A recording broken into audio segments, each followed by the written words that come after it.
Last 10 attempts में last 10 attempts में उसको जो मैंने शेयर की कर दी हुई है फाइल आप लोगों के साथ, ठीक है। उसमें से मैंने ये सेपरेट कर दिए थे क्वेश्चन रेलेवेंट कॉस्ट। तो पहला क्वेश्चन जो है 15 मार्क्स का था, विंटर 2016, क्वेश्चन नंबर 6। और ये जरा कम्प्रीहेंसिव क्वेश्चन है।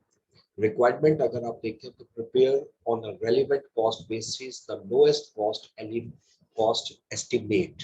ये याद रखेगा कि जो रेलेवेंट कॉस्ट है उसको मिनिमम कॉस्ट भी हम कहते हैं, which could be used as the basis for quotation.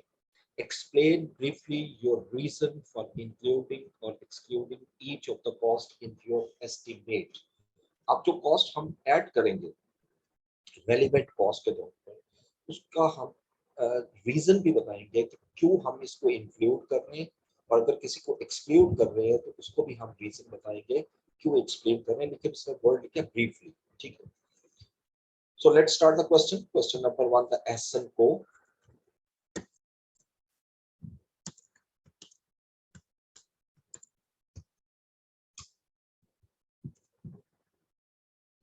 अब इसमें हमने बनानी है स्टेटमेंट ऑफ रेलेवेंट कॉस्ट। तो सबसे पहले name of the company S&Co,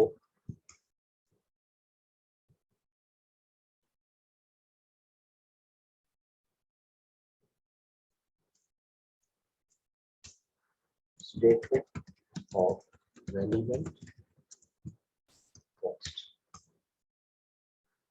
यहाँ पर हम नोट लेके और रुपीस वो भी हम मानते हैं, और इसके साथ साथ नोट जो है वो हम साइट पर इस साइट पे हम इसको नोट डाउन करेंगे।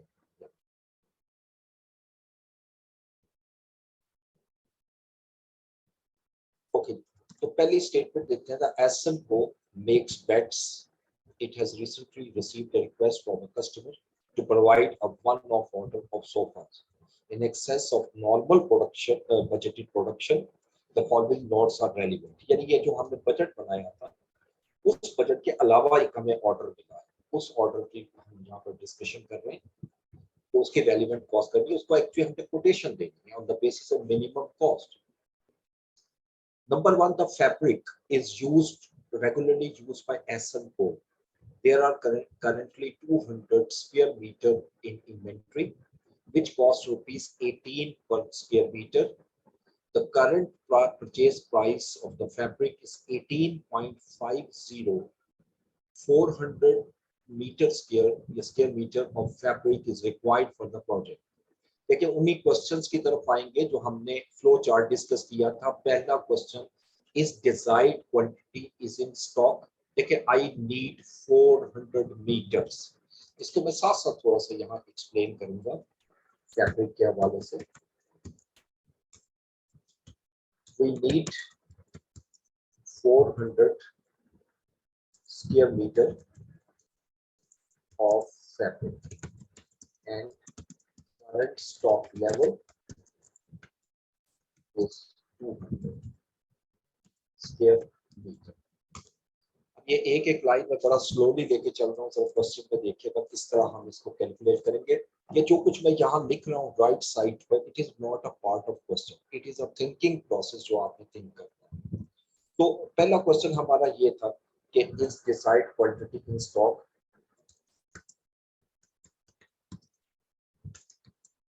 इन स्टॉक, क्या वो स्टॉक में है? तो मेरा आंसर यस है for 200 square metre and no 200 square metre. यानी 200 स्क्वायर मीटर मेरा स्टॉक में मौजूद है और 200 स्क्वायर मीटर मेरा स्टॉक में मौजूद नहीं, it's not available in the stock. अच्छा, अब तो स्टॉक में अवेलेबल नहीं है, obviously I have to buy it. For no we have to buy at current purchase price of, अगर current purchase price देखें तो ये आ रही है 18.50 पर स्क्वायर मीटर। अच्छा, फॉर यस जो 200 स्टॉक में है उसके लिए हम क्वेश्चन क्या करेंगे, is it in regular use, ये दूसरा क्वेश्चन था। Answer is yes. क्वेश्चन में बड़ा क्लियरली लिखा हुआ है the fabric is regularly used by एसएनको। ये हम बिल्कुल रेगुलरली यूज कर रहे हैं। जब रेगुलरली यूज कर रहे हैं तो फिर आंसर फॉर यस क्या आएगा कि current purchase price of 18.50 per square metre shall be relevant. अब देखिए जो पहले 200 हैं जो लो वाले हैं उसके लिए भी relevant cost current purchase price है, और जो आपके यस वाले हैं उनके लिए भी परचेज प्राइस 18.50 है। तो रेलिवेंट कॉस्ट क्या आई ऑफ फैब्रिक, यहाँ सिर्फ फैब्रिक लिखूंगा और नोट नंबर 1। और अमाउंट हम कैसे कैलकुलेट करेंगे, वी नीड 400 स्क्वायर मीटर और ये 18.50 मेरा रेलिवेंट कॉस्ट होगी 7400। अब इसका नोट मैं यहाँ पे ला रहा हूँ जो एग्जामिनेशन में लिखा है फैब्रिक। ये याद रखिएगा कि विदाउट राइटिंग एंड नोट इसके मार्क्स नहीं होते, कि आपने एक्सप्लेन लाजमी करना होता है इस हिस्से को। मैं लिखूंगा तो fabric is a stock of 200 square meter is not in stock and it has to be bought at price of rupees 18.50 per square meter. For remaining 200 square meter, relevant cost can also be rupees 18.50 per square meter because fabric is in regular use of the company. Hence, the relevant cost shall be rupees 7,400 और bracket में इसके working show करेंगे 400 into 18.50। ये relevant cost आ जाएगी हमारी।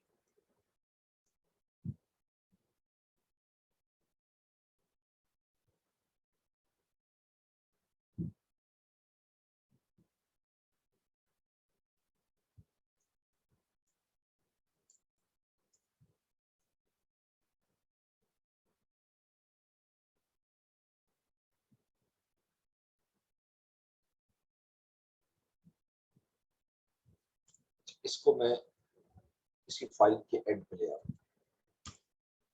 Notes जितने भी हैं वो यहाँ पे आते हैं।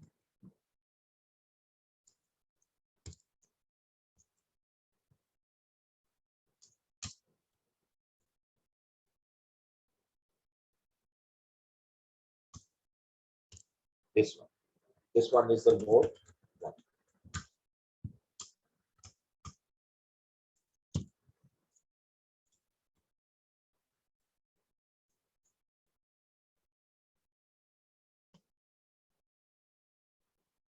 ठीक है, अब आइएगा क्वेश्चन में दोबारा। ये this one is the portion of fabric. अब आइएगा second would.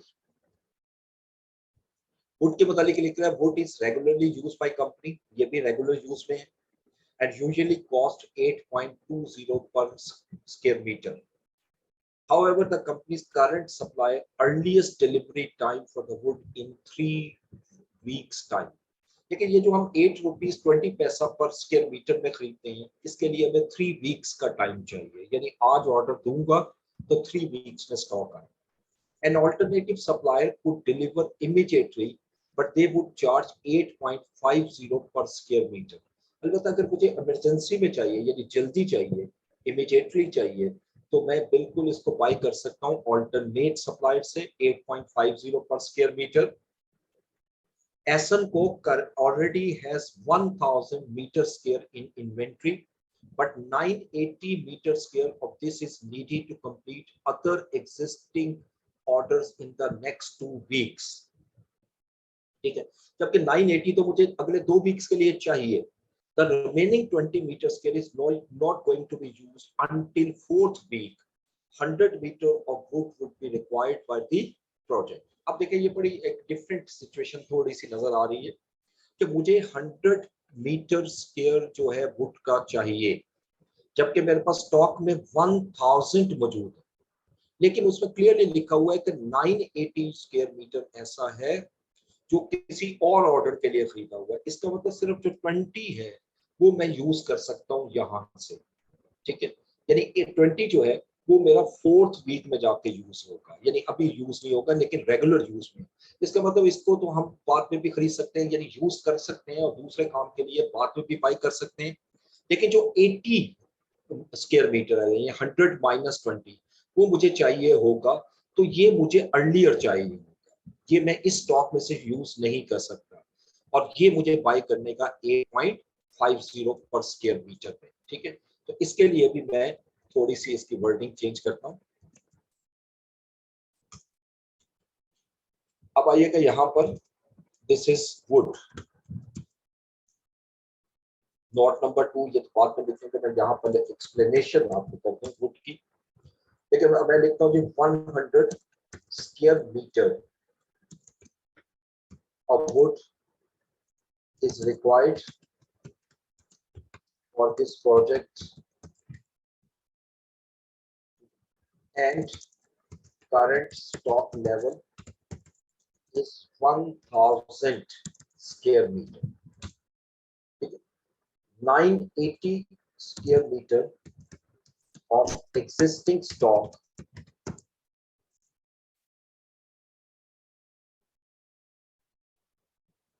is used for, is purchased or bought for other projects to be completed in 2 months.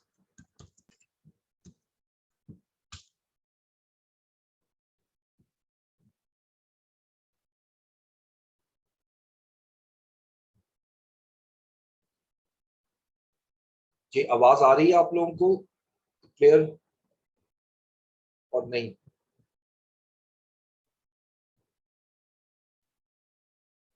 जरा मैसेज कीजिएगा। ओके ठीक है, ओके ओके ठीक है।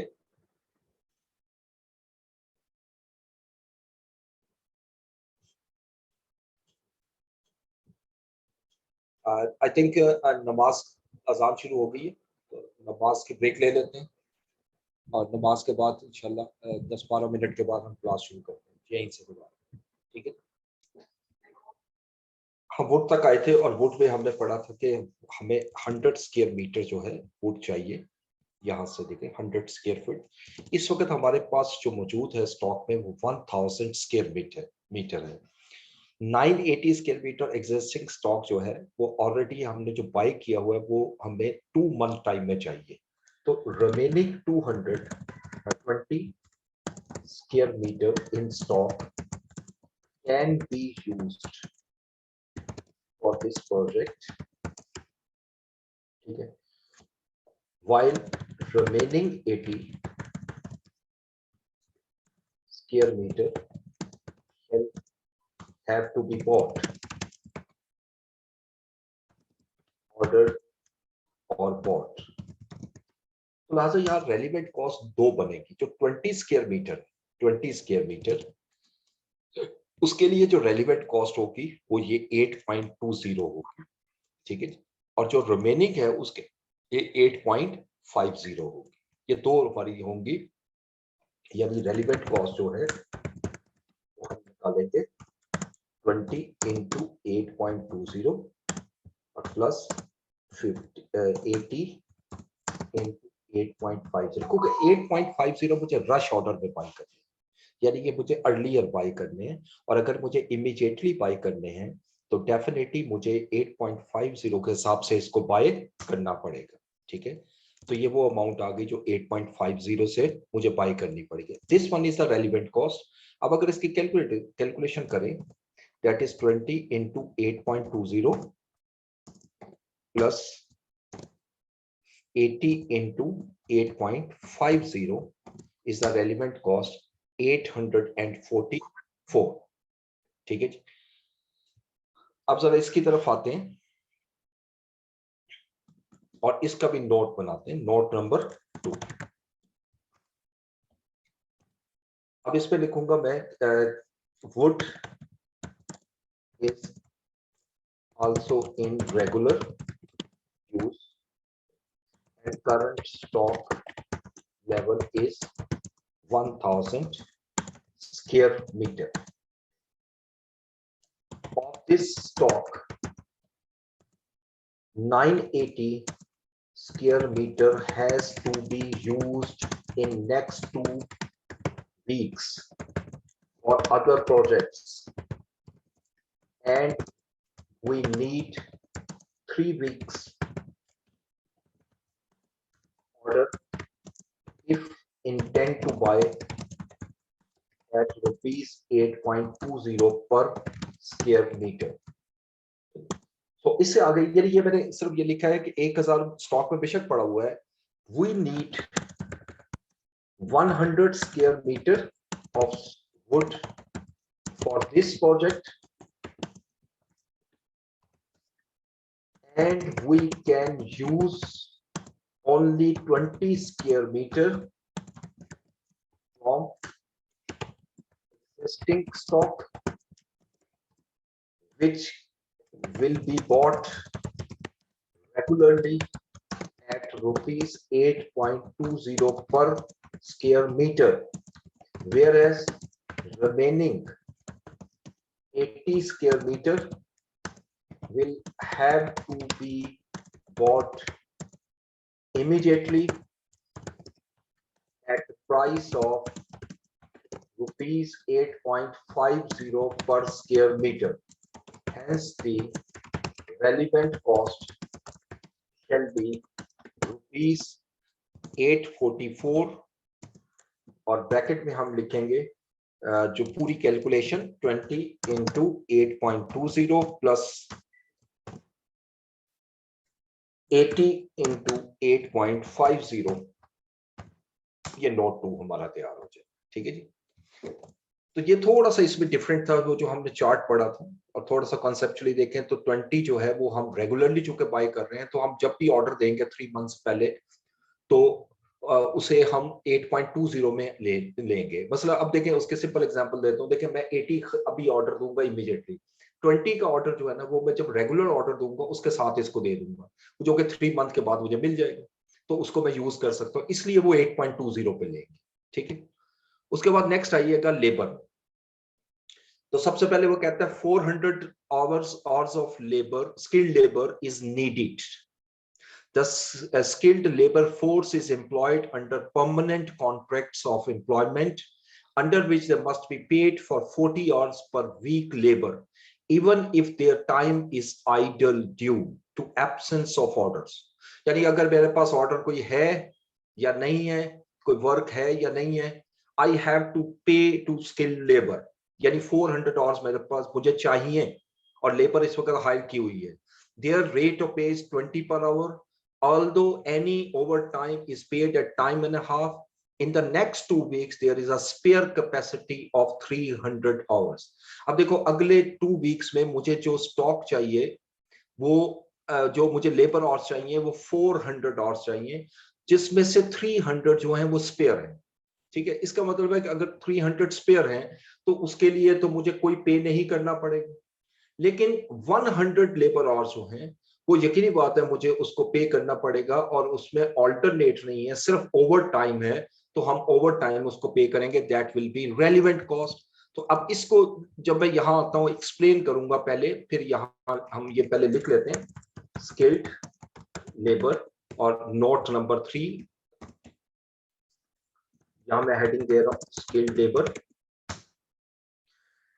देखिए, we need 400 hours of skilled labor in the next 2 weeks. 300 labor hours will be available, and management hired them at fixed cost, यानी fixed rate, irrespective of availability of jobs or not. Hence, there shall be no relevant cost for 300 labour hours. यानी 300 labour our के लिए मेरी कोई भी relevant cost नहीं बन रही. क्यों? क्योंकि मेरे पास 400 मुझे चाहिए और 300 मेरे पास ऑलरेडी अवेलेबल है इन द नेक्स्ट 2 वीक्स. लेकिन जो 100 लेबर आवर्स हैं उसके लिए मुझे क्या करना होगा? मुझे उसके लिए ओवर टाइम लगवाना पड़ेगा, क्योंकि वो ये लिख रहा है कि even the time is idle due to absence of the rate of pay is 20 although any overtime is paid at time in and a half. यानी जहां जरूरत होगी हम उसको ओवरटाइम भी पे करेंगे, but time and a half. तो जहां ओवरटाइम आ गया तो मैं लिखूंगा फॉर रिमेनिंग. क्योंकि एक होता है ना कि शिफ्ट करेंगे फ्रॉम अदर वर्क, तो वो यहाँ पर इंफॉर्मेशन नहीं है, तो उसके लिए मैं कॉस्टिंग नहीं कर सकता, तो सिर्फ यही ऑप्शन लूंगा ओवर टाइम की. For remaining 100 labour hours, only option is to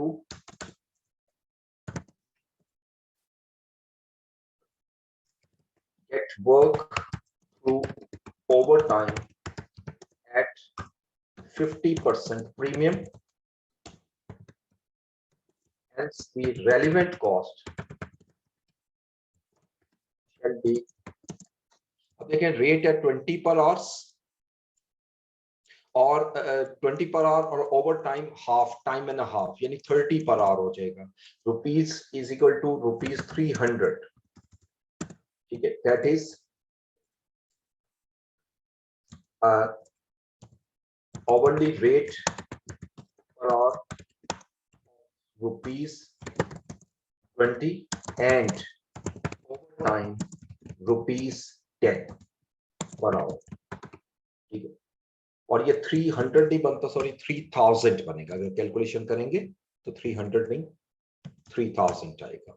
ये कैलकुलेशन मैं यहां शो भी कर रहा हूं. 3000 कैसे आएगा? यानी 100 आवर्स के लिए रेलिवेंट कॉस्ट होगी वो 30 रुपीज पर आवर. तो ये 3000 अमाउंट आ गई स्किल्ड लेबर की. उसके बाद आ जाता है सेमी स्किल्ड लेबर 600. अब इसके लिए भी नोट लिख लेते हैं, छोटा सा नोट 3. जो मैं एक्सेल की शीट में आपके सामने लिख रहा हूं ये सिर्फ एक्सप्लेनेशन के लिए है. अब इसको प्रॉपर मैं कैसे प्रेजेंट करूंगा briefly. We need 400 skilled labor hours for this contract, and in next 2 weeks 300 skilled labor hours will be available. There shall be no relevant cost for first 300 hours. However, for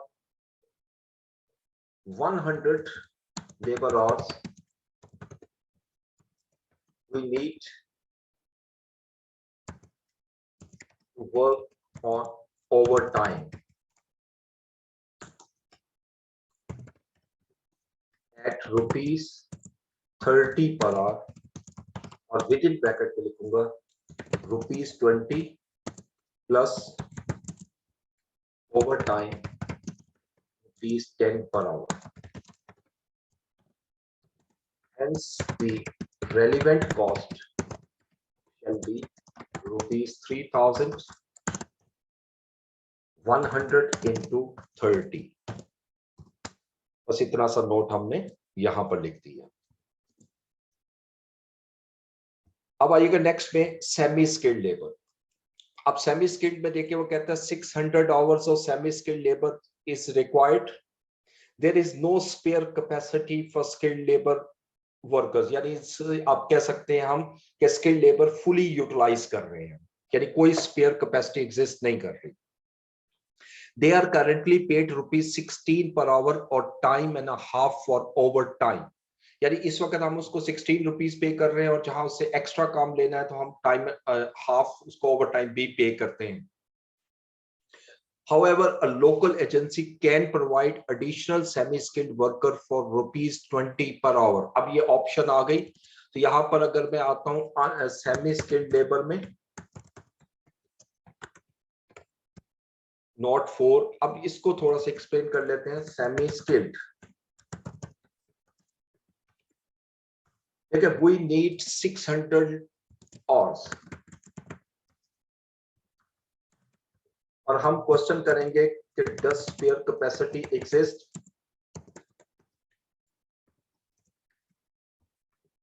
answer is no. Clearly लिखा हुआ है there is no spare capacity exist. कोई spare capacity exist नहीं कर रही. तो अब मैं लिखूंगा can we hire labour directly from market. क्या हम लेबर को मार्केट से हायर कर सकते हैं? तो वो भी ऑप्शन नहीं दी हुई. ये जो लिखा हुआ है ना कि local agency can provide additional skilled labour, ये हायर नहीं कर रही है, वो हमें एक आउटसोर्स का कॉन्सेप्ट हमारा डेवलप हो रहा है क्योंकि यह ऑप्शन आ रही है. तो आंसर इज नो. ठीक है. तीसरी फिर ऑप्शन आती है कि is there any alternate, then answer is yes. अब मैं रेलिवेंट कॉस्ट क्या लूंगा? Relevant cost shall be lower of overtime, work with overtime, and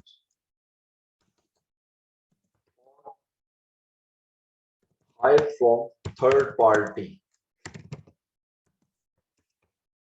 तो अब ये दो कैलकुलेशन करनी है. अगर ओवर टाइम लगवाते हैं हम अपने एग्जिस्टिंग लेबर से, तो हमें 16 रुपीज ये पे करना पड़ेगा और 1/2 ओवर टाइम प्रीमियम पे करना पड़ेगा, यानी 16 प्लस 8 24. यानी for over time rate per our shall be rupees 24 per hour,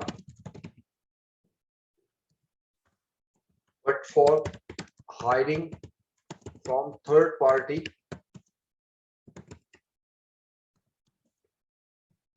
rate per hour shall be rupees. ये तो गिवन है. अगर आप हायर करते हैं तो 20 रुपीज पर आवर होगा, 20 पर आवर. जो इसमें से कम होगी वही रेलिवेंट कॉस्ट हो जाएगी. यानी इसका मतलब रेलिवेंट कॉस्ट जो है वो 20 रुपीज वाली होगी. और मुझे कितने आवर्स चाहिए? 600. यानी 600 into 20 rupees, 12,000 will be the relevant cost. अब इसी चीज को मैं यहां पर ब्रीफली लिखता हूं नोट में. Note number 4.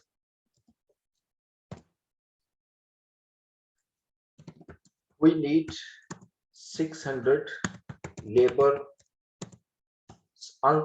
semi-skilled labor hours, and currently no spare capacity exists. We have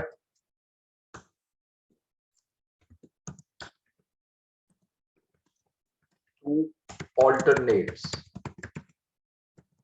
First, complete the work through overtime, in which we have to pay rupees 24 per hour, within bracket rupees 16 regular pay plus rupees 8 overtime premium.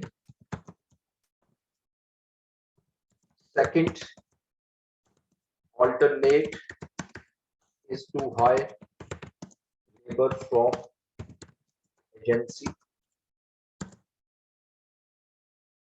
where cost per labor hour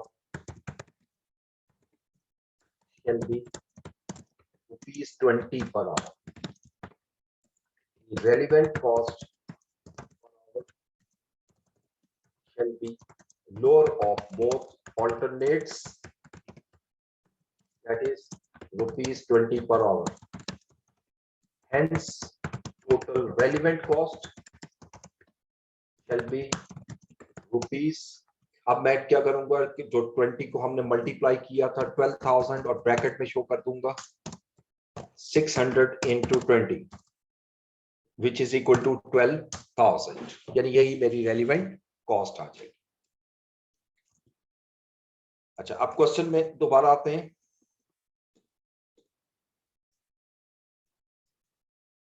last part इसका, ₹5 absorption rate is standard factory overhead absorption rate. Rupees 2.50 per hour reflects the cost of factory supervisor salary and 2.50 per hour reflects general factory overheads cost.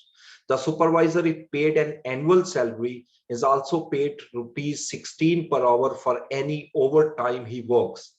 He will need to work 20 hours overtime if this order is accepted. देखो इससे तो बहुत simple है, आप ₹5 absorption rate है आपका overheads का, जिसमें वो लिख रहा है 2.50 पर आवर रेट जो है वो सुपरवाइजर की सैलरी है और 2.50 है जो जनरल फैक्ट्री कॉस्ट है। याद रखिएगा, पहले मैं जनरल फैक्ट्री कॉस्ट की बात करता हूं। General factory cost is unavoidable cost, अगर ये ऑर्डर नहीं मिलेगा तब भी 2.50 कॉस्ट होगी, तो लिहाजा ये रेलिवेंट कॉस्ट नहीं है। लेकिन आगे जो स्टेटमेंट लिख रहा है supervisor is paid an annual salary, तो ये भी इररेलेवेंट है, ये भी फिक्स्ड है, यानी ऑर्डर नहीं मिलेगा तब भी हम उसको पे करेंगे। लेकिन आगे लिख रहा है is also paid rupees 16 per hour for any over time he works. हाँ, अलबत्ता अगर वो कोई ओवर टाइम लगाता है तो हम उसको 16 रुपीज पर आवर जो है उसको पे करेंगे। He will need to work 20 hours overtime if the order is accepted. अगर ये ऑर्डर एक्सेप्ट होता है तो मुझे 20 घंटे ओवरटाइम लगवाना पड़ेगा, विच इज रेलिवेंट कॉस्ट। यानी ऑर्डर मिलेगा तो कॉस्ट लगेगी, नहीं मिलेगा तो ये कॉस्ट नहीं लगेगी। तो इसमें जो रेलिवेंट कॉस्ट है ओवरहेड्स में वो बड़ी सिंपल है और इसकी कोई कैलकुलेशन की यहां मुझे समझाने की जरूरत नहीं है, और वो हम वहीं पे लिख देंगे। सिंपल 20 ओवरटाइम रेट और लगेगा और 16 रुपीज पे करेंगे, विच इज 320। ठीक है, और इसको अब मैं एक्सप्लेन कर देता हूं यहां पर note number 5।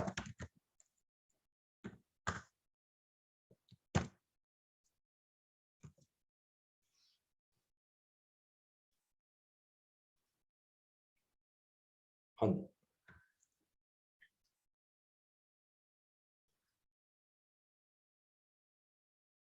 overhead cost includes two major costs, या two costs elements. First is supervisor salary and other is general overheads. The general overheads shall not be relevant cost because this cost cannot be avoided, can't be avoided if order is rejected. The fixed salary of supervisor shall also be irrelevant cost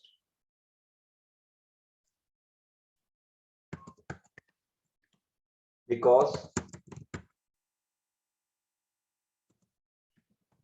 this project will not enhance this rate. However, over time expected to be conducted on this work shall be relevant cost, which will be rupees 320, that is 20 hours into rupees 16। ठीक है, तो ये मैंने सारा इसकी calculation की और note लिखे। तो ये इसके नोट्स जो है वो बड़े इंपॉर्टेंट होते हैं, ब्रीफली लिखना। मैंने थोड़ा सा अभी एक्सप्लेनेशन ज्यादा की है ताकि आप इसको एक एक चीज को क्लियर कर सकें, अंडरस्टैंड कर सकें, अदरवाइज इतना लेंथी लिखने की भी जरूरत नहीं होती। तो अब इसको अगर मैं टोटल कर लूंगा तो total relevant cost shall be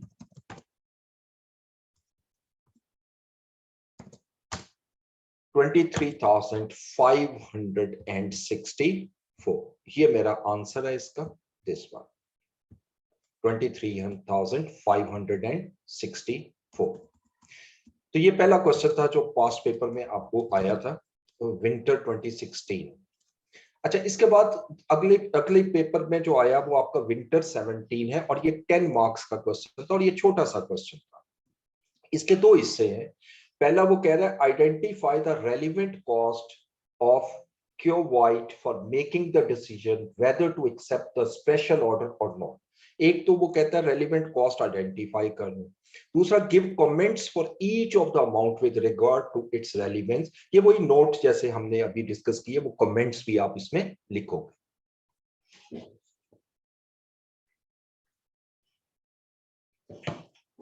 अब question number 2, ICL chemicals.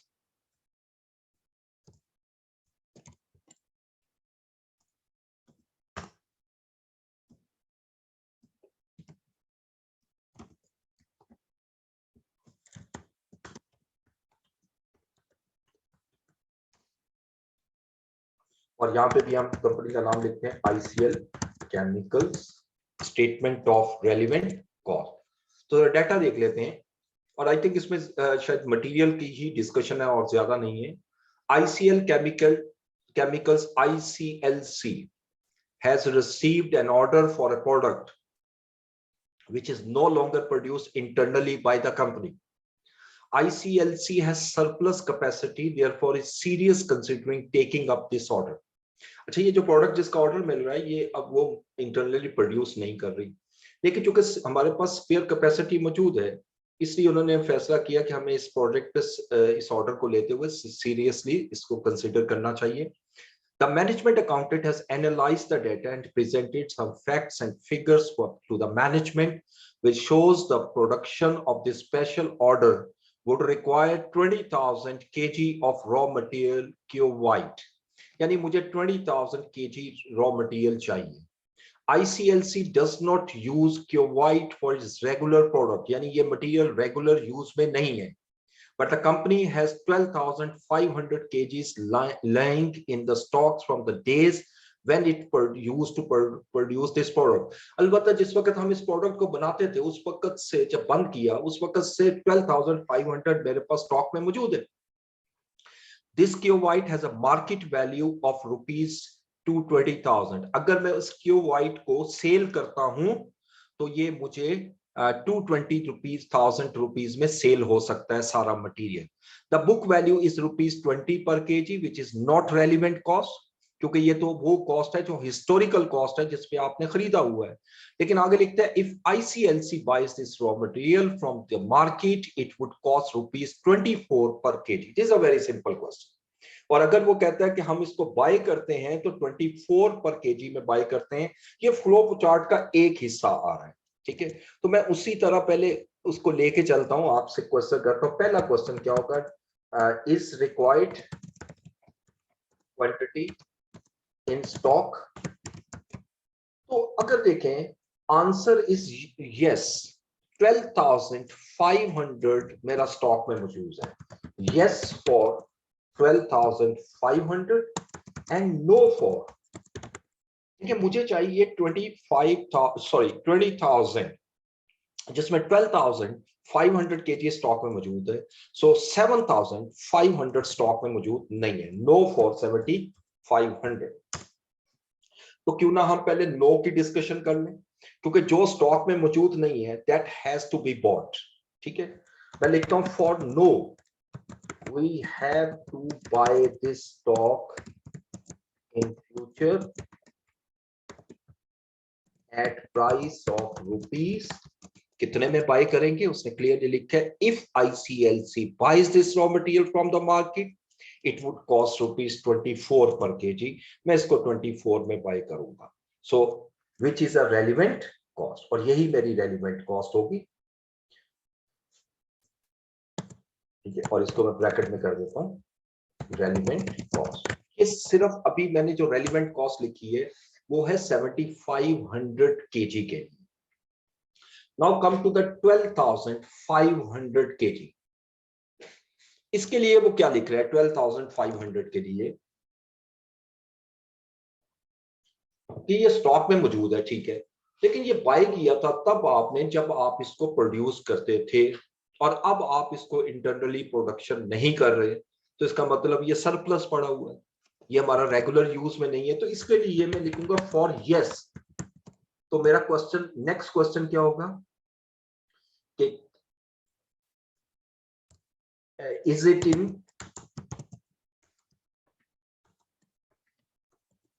Regular use और नॉट, क्या ये रेगुलर यूज में है? तो आंसर इज नो, यानी ये रेगुलर यूज में भी नहीं है। तो फिर मैं आगे बढ़ूंगा, मैं कहूंगा इज देयर एनी ऑल्टरनेट, कोई ऑल्टरनेट है? Answer is no.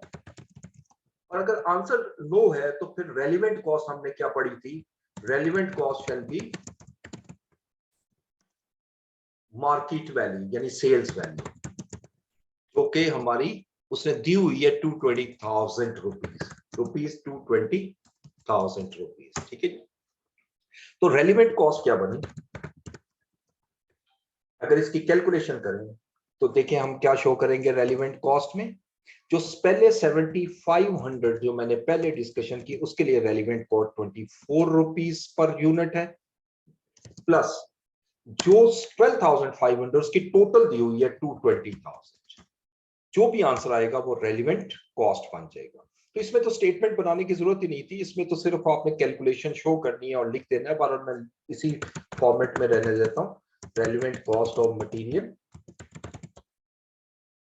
और इसका नोट एक ही बनेगा। तो ये अमाउंट बनेगी 7500 इंटू 24 प्लस 220,000। तो रेलिवेंट कॉस्ट शैल बी 400,000। ठीक है, इसका नोट मैं यहीं ले आता हूं।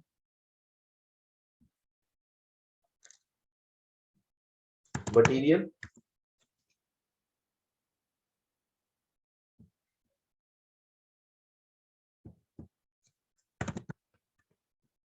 का नाम क्या है जी? मटेरियल का क्यों वाइट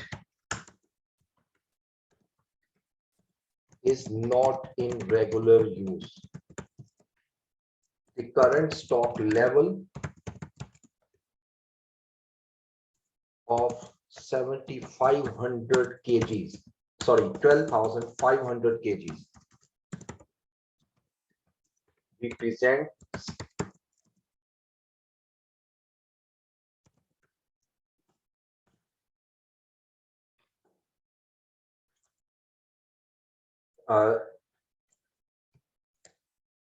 मतलब useless stock which can only be sold at rupees 220,000 shall be relevant cost. Remaining 7,500 kgs will have to be bought at price of rupees 24 per kg, which shall be relevant cost. ठीक है, ये मैंने आपके सामने note लिखा है, इसको मैं जरा यहां ले आता हूं। इस पर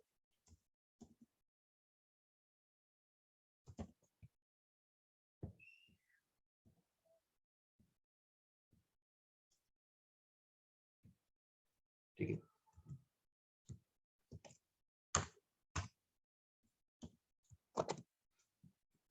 ओके जी। तो ये इसके साथ इसकी कैलकुलेशन भी शो कर दी हो तो आप कर सकते हैं कि इसकी रेलिवेंट कॉस्ट क्या होगी। यहां मैं नोट लिख रहा हूं, note number 1।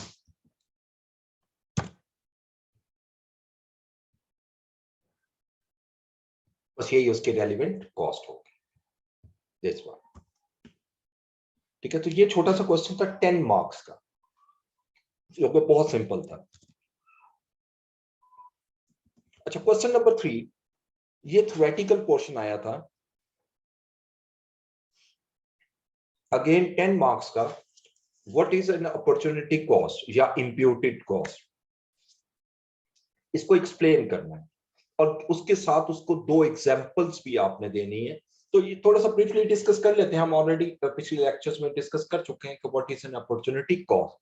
Opportunity cost is basically a benefit which is foregone or lost when we choose an alternate. For example, a person is working, owns a shop और उसने उसको रेंट पे दिया हुआ है and he is earning rent of rupees 50,000 per month. Now he intends to start his own business on this shop. So the benefit which is lost by choosing an alternate here is to start his own business shall be the relevant cost. Hence the relevant cost shall be 50,000 per month. In the same way, जैसे अभी हमने question किया कि if the material is not in a use and it was purchased as a result of overbuying, but it has some sales value, if this material is used in the current job, then the benefit from sale of existing stock shall be lost, which shall be relevant cost for this project. तो इस तरह आपने 2 examples देकर इसको briefly explain कर देना है और ये 10 मार्क्स का क्वेश्चन आपको आया था। अलबत्ता ये क्वेश्चन 4 अगेन जरा थोड़ा सा कॉम्प्रिहेंसिव था जो पेपर में आया था आपको। इसमें 2 पोर्शन है, पार्ट ए और पार्ट बी। ठीक है, पार्ट ए जो है वो आपका रिलेट करता है, ये विंटर 2021 जो लेटेस्ट अटेम्प्ट आपकी हुई है उसमें आया था और इसमें मटेरियल 3 है, ए बी और सी, और units in inventory nil, units required 40, addition information current purchase price is 7 per KG. तो इसके देखें, इसमें वो कह रहे हैं ए पार्ट में relevant cost of material, B में कह रहा है रेलिवेंट कॉस्ट ऑफ लेबर। ठीक है, तो अब इस दोनों को कैलकुलेट करने के लिए हम 2 स्टेटमेंट बना लेते हैं, सिंपल। क्वेश्चन नंबर 4 है हमारे पास और इसका टाइटल कोई नहीं है, तो इसको हम कंपनी के नाम से शुरू हो रहा है, तो इसलिए मैंने इसका नाम कंपनी दे दिया।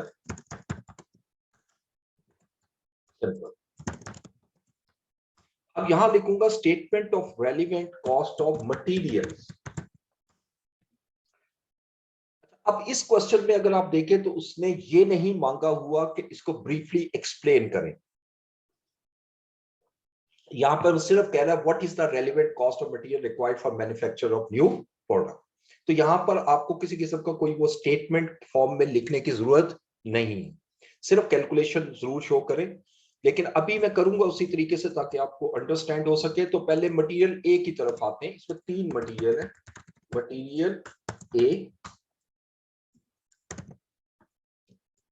मटेरियल बी और मटेरियल सी। अब ए की तरफ देखते हैं, वो कहता है यूनिट्स इन इन्वेंट्री नील, यानी इस वक्त कोई स्टॉक मेरे पास मौजूद नहीं है, and we need units required 40 units. अब 40 यूनिट्स मुझे चाहिए, तो मुझे क्या करना पड़ेगा? ऑब्वियसली अंडरस्टूड है यहाँ पर कि अगर मेरे पास स्टॉक में नहीं है और मुझे एक ऑर्डर मिल रहा है जिसमें मुझे 40 केजी या यूनिट्स चाहिए, तो मुझे 40 यूनिट्स बाय करने पड़ेंगे। किस प्राइस पे बाय करूंगा? 7 rupees per unit, that shall be the relevant cost. तो इसके लिए तो सिंपल मैं यहाँ नोट की बजाय वर्किंग शो करूंगा और यहाँ लिखता हूँ 40 इंटू 7, 280, और ये वर्किंग यहां पे ले आता हूं, वर्किंग 1,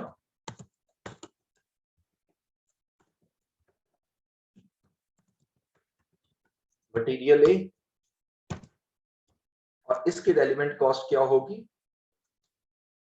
सिंपली अगर मैं उसी तरह लेके जाऊं, चले जिस तरह हमने एक्सप्लेन किया था, मैं उसी फॉर्मेट में लेके जाता हूं, तो मेरा पहला क्वेश्चन ये होगा, is desired quantity in stock, क्या जो क्वांटिटी मुझे चाहिए वो स्टॉक में मौजूद है? आंसर इज नो, क्योंकि स्टॉक तो है ही नहीं। तो यहां पर आंसर आया नो। तो अगर आंसर नो है तो हमने क्या पढ़ा था, the relevant cost shall be as per chart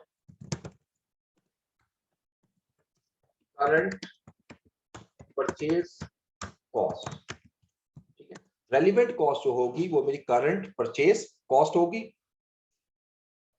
which is equal to, that is ₹7 per unit. Total relevant cost मेरी बनेगी ₹7 इंटू 40 kg चाहिए, is equal to ₹280।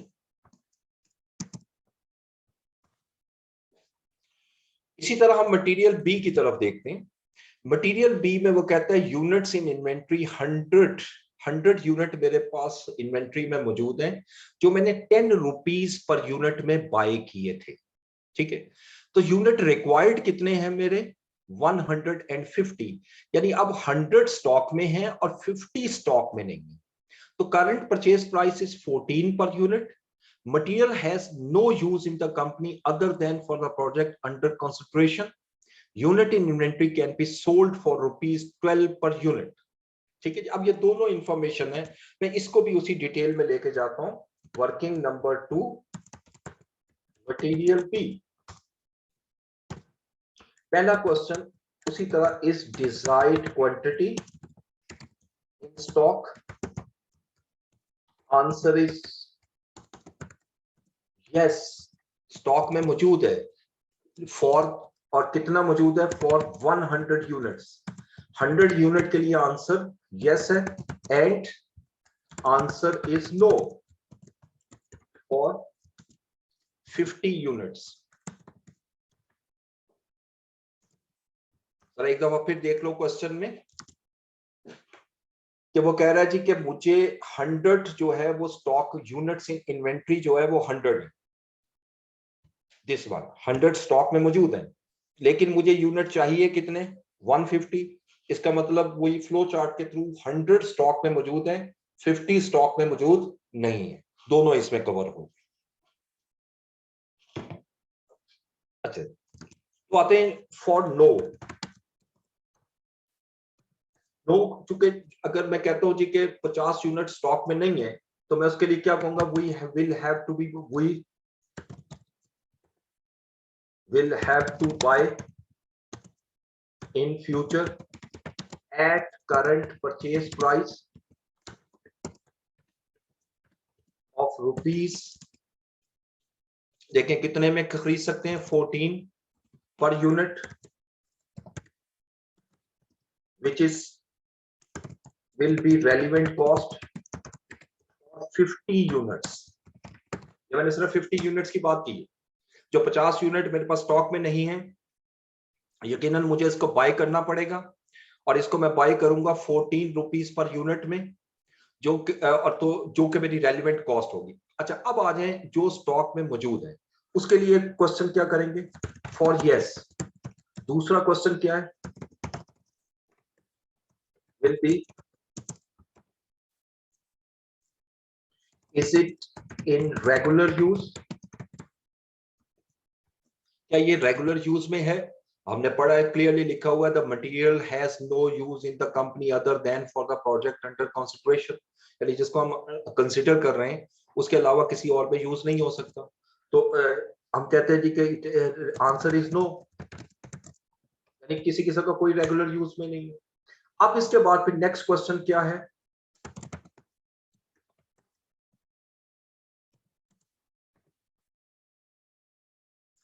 Has it any alternate, और यहां पर क्वेश्चन में ऑल्टरनेट भी कोई नहीं दिया हुआ, तो लिखूंगा answer is no.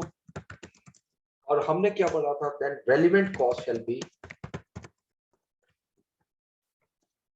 sales value which is equal to 12 per unit. The unit inventory can be sold for ₹12 per unit.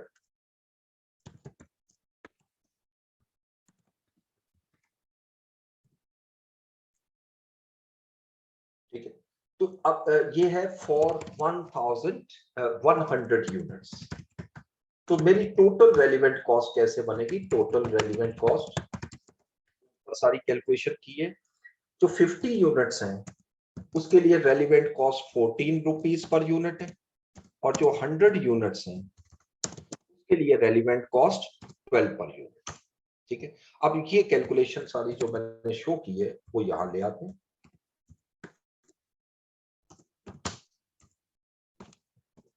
50 into 14 plus 100 into 12, that is 1900 shall be the relevant cost of material P. सिर्फ flow chart को follow करना, सिर्फ flow chart.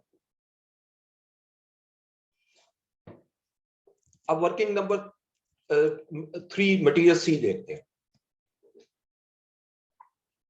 Units in inventory 50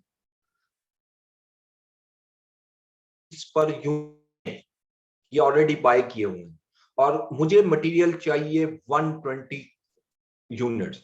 ये भी वही same आ गया। जब मैं पहला क्वेश्चन करूंगा, is desired quantity in stock, answer is yes for 50 units, no for 70 units. जो अब नो है वो तो मुझे खरीदने पड़ेंगे। जैसे आगे लिखता है current purchase price is 22 per unit, the material is regularly use in current manufacturing operation. अच्छा, ये रेगुलर यूज में है। तो अब जरा इसकी भी डिस्कशन करते हैं। Working 3 material C.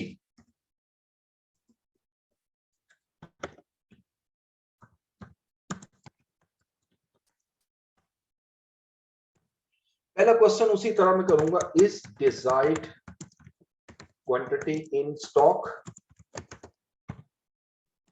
Answer is yes for how many units. देखो 50 यूनिट स्टॉक में पड़े हुए, तो मैं 50 यूनिट्स लिखता हूं, and answer is no for कितने यूनिट के लिए आंसर नो है? देखिए टोटल 120 यूनिट्स आपको चाहिए, 50 स्टॉक में मौजूद है, 70 मुझे बाय करने पड़ेंगे। फिर उसी तरह जो बाय करने पड़ेंगे जिसका आंसर नो है, वो तो यकीनन मुझे बाय करने पड़ेंगे। जब बाय करने पड़ेंगे तो current replacement cost shall be a relevant cost. वही स्टेटमेंट लिखता हूं, for no we have to buy in future at a purchase cost of rupees, यहां पर purchase cost है 22, which will be relevant cost,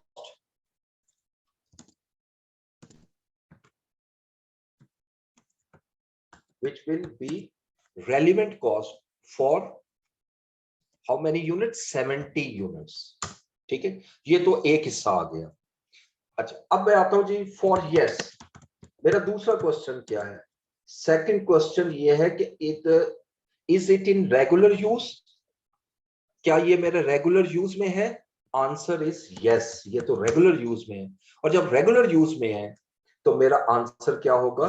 then relevant cost shall be current purchase cost of ₹22 per unit. ठीक है, तो अब देखिए जो ये किन के लिए है, ये वाले 22 पर यूनिट फॉर 50 यूनिट्स जो स्टॉक में मौजूद है। अच्छा, अब देखिए जो 70 यूनिट्स हैं उसके लिए भी 22 रुपीज प्राइस है, यानी रेलिवेंट कॉस्ट है, और जो 50 यूनिट्स हैं उसके लिए भी 22 है। तो total relevant cost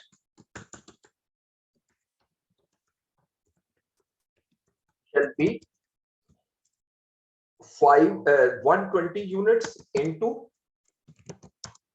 rupees 70, which is equal to rupees 80,400, I think। यहां कैलकुलेट करके देख लेते हैं। Working 3 120 into 70 8400। ठीक है जी, तो ये मेरा ए पार्ट जो है वो कंप्लीट हुआ, and the total relevant cost of material is 10,580। ये मेरी रेलिवेंट कॉस्ट आई अभी पार्ट ए की। ठीक है, अब इसी को मैं पार्ट बी में लेकर जाता हूं। अगर पार्ट बी में देखें तो रेलिवेंट कॉस्ट ऑफ लेबर है, तो इसी को कॉपी करते हैं। और यहां पर मटेरियल्स की जगह मैं लेबर कर देता हूं। अलबत्ता यहां मटेरियल ए बी सी नहीं आएगा। देखिए पहला लेबर है अनस्किल्ड, दूसरा I think semi skilled and third one is skilled. ठीक है जी। अब ये कैलकुलेशन मैं यहां पर पहले खत्म करता हूं। अगेन इसको भी वर्किंग 1 2 3 में लेके जाएंगे। अब यहां पर जब क्वेश्चन करेंगे तो आपने वही रेलिवेंट कॉस्ट यूज करनी है जो पहले की थी।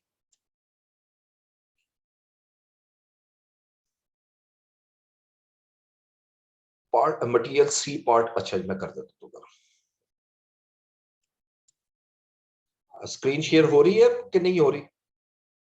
Check it please. मैसेज कीजिएगा मुझे कि स्क्रीन शेयर हो रही है या नहीं, मैं दोबारा कर दूं। ओके ओके ओके ठीक है जी।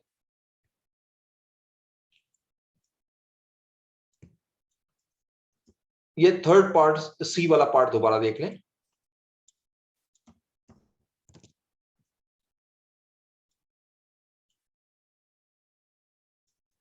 देखिए मुझे 120 यूनिट्स चाहिए। 50 यूनिट जो है वो स्टॉक में मौजूद है। 50 परचेज फॉर ₹20 पर यूनिट। और वो लिख रहा है current purchase price is 22 per unit and material is regularly used in current manufacturing operations. ठीक है, और रेगुलरली यूज। तो अब जरा देखते हैं इसी एक्सेल की शीट में आइएगा। देखिए मैंने इसको डिटेल में एक्सप्लेन किया। पहला हिस्सा देखें, is desired quantity in stock, कि जो इतना स्टॉक मुझे चाहिए क्या वो मेरे पास मौजूद है। तो मुझे चाहिए 120 केजी और स्टॉक में मौजूद है 50। तो मैंने 50 के लिए आंसर यस कर दिया और 70 के लिए आंसर नो कर दिया। ओके, अब मैं नो की तरफ आता हूं पहले। तो for no we have to buy it in future at a current purchase price of ₹22 per unit. यानी जो 70 यूनिट्स हैं उनके लिए which will be the relevant cost for 70 units. यानी जो 70 यूनिट्स हैं उसको मुझे फ्यूचर में बाय करना पड़ेगा। और किस प्राइस पे बाय करूंगा? ₹22 पर यूनिट। अच्छा अब आगे आते हैं जो बाकी रिमेनिंग 50 यूनिट है जिसका आंसर यस आया, जो स्टॉक में मौजूद है। इसके लिए हम फ्लो चार्ट के मुताबिक सेकंड क्वेश्चन ये करते हैं कि क्या ये रेगुलर यूज में है? आंसर इज यस, ये रेगुलर यूज में है। तो रेलिवेंट कॉस्ट शैल बी तक, अगर रेगुलर यूज में है तब भी मेरी जो रेलिवेंट कॉस्ट है वो करंट परचेज प्राइस है, जो कि ₹22 पर यूनिट है। तो यही ₹22 पर यूनिट पहले 70 यूनिट्स के लिए भी रेलिवेंट कॉस्ट थी और यही 22 पर यूनिट नेक्स्ट 50 यूनिट्स के लिए भी रेलिवेंट कॉस्ट है। तो लिहाजा इसको इकट्ठा कर दिया मैंने, 120 इंटू 70 8400। ठीक है जी। अब लेबर में आते हैं जी। लेबर में पहले अनस्किल्ड लेबर की क्या स्टेटमेंट दी हुई है? अनस्किल्ड में मुझे 12,000 लेबर आवर्स रिक्वायर्ड हैं। 12,000 वो लिखता है paid eight ₹8 per hour and existing staff are fully utilized. The company will hire new staff to meet this additional demand. यानी वो क्लियरली लिख रहा है कि ₹8 हम इस वक्त पे कर रहे हैं और जितना मेरे पास स्टाफ है वो सारा फुली यूटिलाइज हो रहा है और कंपनी जो है वो नया स्टाफ हायर करेगी जब उसको एडिशनल डिमांड चाहिए, यानी जब उसको जरूरत होगी वो नया स्टाफ हायर कर लेगी। तो इसके लिए हम उसी फ्लो चार्ट की तरफ आते हैं और मैं पहली चीज ये लिखूंगा, पहला क्वेश्चन ये मैं अनस्किल्ड लेबर। पहला क्वेश्चन हमारा क्या था कि डज स्पेयर कैपेसिटी एग्जिस्ट। अब देखिए क्वेश्चन के मुताबिक तो उसने क्लियरली कहा है कि हमारे पास कोई स्पेयर कैपेसिटी एग्जिस्ट नहीं कर रही। वो कैसे पता लगेगा? कि स्टेटमेंट को देखें, existing staff are fully utilised, कि जितना स्टाफ है वो इस वक्त फुली यूटिलाइज हो रहा है। ठीक है, तो मैं लिखूंगा does spare capacity exist, answer is no. ठीक है, यानी इस वक्त कोई स्पेयर कैपेसिटी एग्जिस्ट नहीं कर रही। अगर आंसर नो है तो नेक्स्ट क्वेश्चन मेरा क्या होगा? Can we hire labour from market क्या हम लेबर को मार्केट से हायर कर सकते हैं? तो क्लियरली लिखा हुआ है company will hire new staff to meet this additional demand. तो आंसर इज यस। तो जितनी अमाउंट में हायर करेंगे वही रेलिवेंट कॉस्ट होगी, जो कि 8 रुपीज ही होगी। ठीक है, तो hiring cost per hour of ₹8 per hour shall be relevant cost, shall be relevant cost, as total relevant cost shall be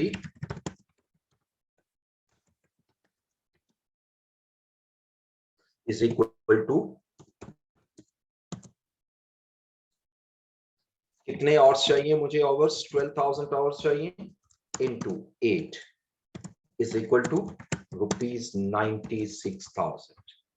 ठीक है जी, ये मेरी रेलिवेंट कॉस्ट होगी 96,000, यानी 12,000 into 8 for unskilled labour.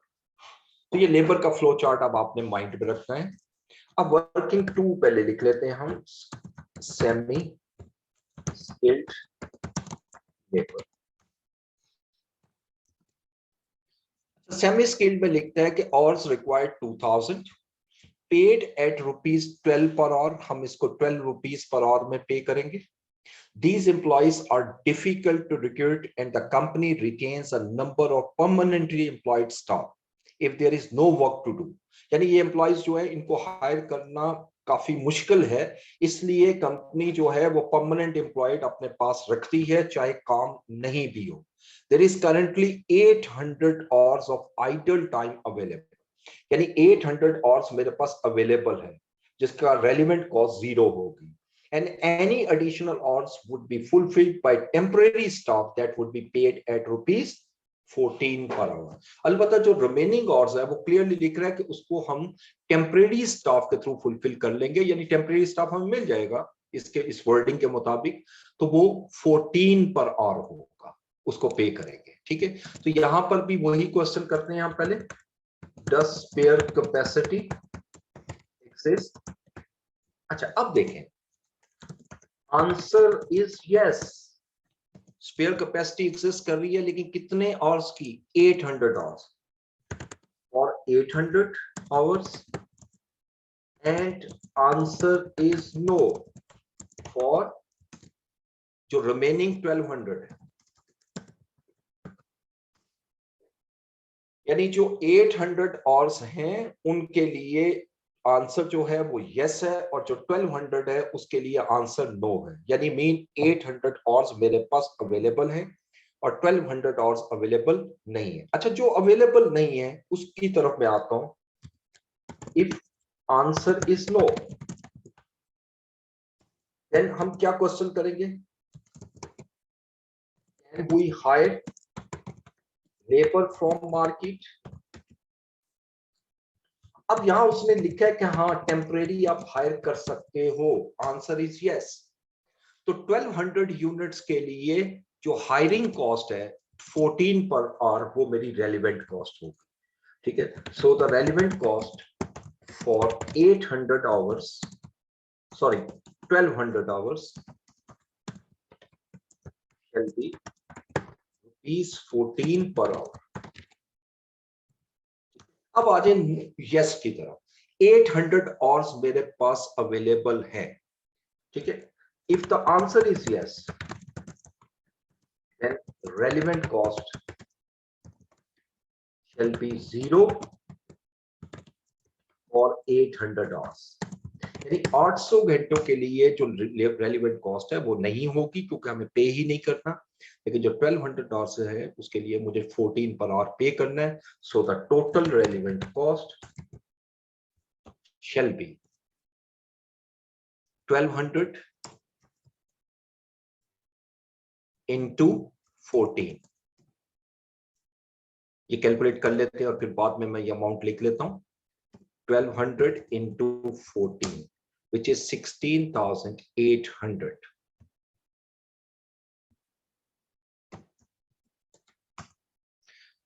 This is the relevant cost for semi-skilled labor। अब आ जाए skilled labour.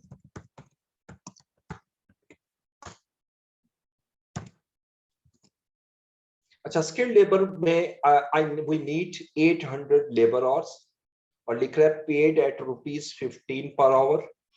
There is a severe shortage of employees with these skills, and the only way that this labor can be provided for the new project would be for the company to move employees away from making product X. यानी अब यहाँ ये बता रहा है कि जो labour skill labour हमें चाहिए, ये स्वेयर शॉर्टेज है, यानी ये तो मिलना एक किस्म का शॉर्ट टर्म में नामुमकिन से सिचुएशन नजर आती है। तो इसमें हमारे पास सिर्फ एक ही ऑप्शन नजर आती है कि हम उसको एक एग्जिस्टिंग वर्क जो कि प्रोडक्ट एक्स बना रहे हैं उससे मूव करना पड़ेगा। A unit of product X takes 4 hours to make and makes a contribution of 24 per unit. और जो प्रोडक्ट X है वो एक यूनिट जो है वो 4 आवर्स में बनता है और उससे जो हमें कंट्रीब्यूशन मिलता है वो 24 पर यूनिट। ठीक है, इसकी तरफ आते हैं। पहला question, does spare capacity exist? Answer is no.